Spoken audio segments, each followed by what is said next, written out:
This is how to make your own Pocket Fantasy mini rulebook.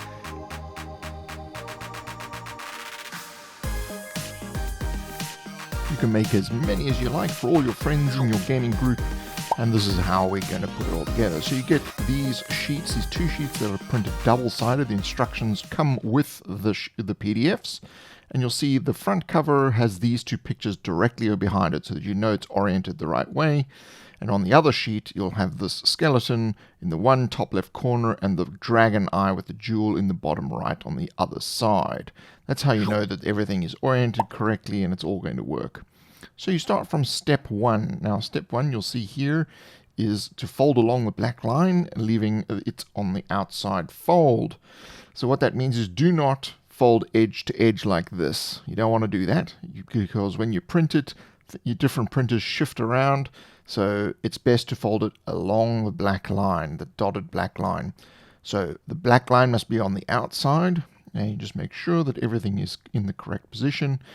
Press it all down, and then you finally want to make sure that it's a tight crease by just running over it with your fingers, and you'll see the dotted black line on the outside. Now you'll see it's not actually aligned at the edges, and that's correct. Now the second part is to fold along this dotted black line here in the middle.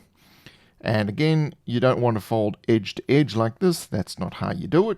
You fold it along the dotted black line so that it doesn't shift in the wrong way from the way that the printer has printed it out.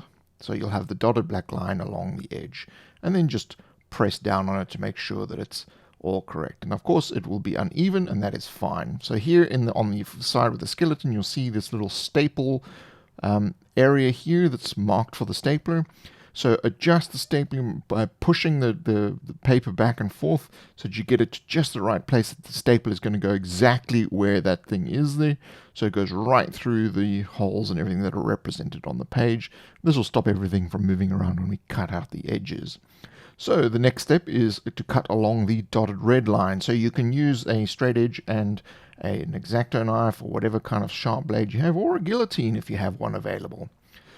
So you want to make sure that you cut on the inside of the dotted red line. So that's not the top piece or along the line, on the inside of the line. Just like a 1/4 of a millimeter on the inside of that. That's all you have to do.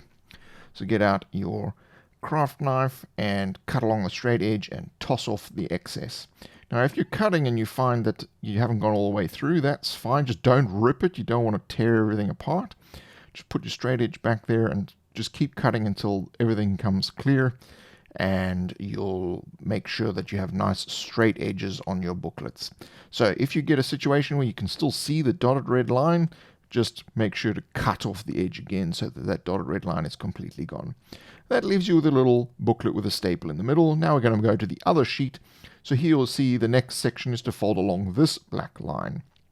And again, along the dotted black line and not edge to edge. All these instructions are included with the PDF, including how to print it out on different papers. So you'll see the dotted edge on the edge there, and then we fold over on the next step. Again, not edge to edge, just along the dotted line, and place some pressure on that crease to make sure that the crease is nice and sharp. Next bit is to cut off all the yellow dotted lines. So you'll get the yellow dotted lines all around the cover here. So again, don't cut on the outside, cut on the inside of the dotted yellow line using your cutting materials. So last thing you should do is cut the one that's on the fold there. Cut that one last to just hold everything together nice and good. So that just stops everything from moving around. You don't want things to move out of place, so that's why I suggest you cut that last. Then you want to take, these are all loose now, so you want to make sure that everything is sort of together and you're holding it properly. So don't get anything out of order, just make sure that everything is together. Then you're going to place that directly on top, so again you have the cover and you can see the skeleton there. That is correct. Place everything together so that everything is flush, all the edges are flush, and hold that very carefully, and then place the staples through the staple hole markers that you see there on the outside of the cover. And once you have done that, you basically just have to now fold it along the edge where the two staples are. So just between the two staples, fold that edge there, and then you will have a nice little Pocket Fantasy RPG booklet that you can use for great adventures with you and as many friends as you like. Thank you for joining me. The PDF for this is available on questgivers.com, and you should have many great adventures using only standard D6s.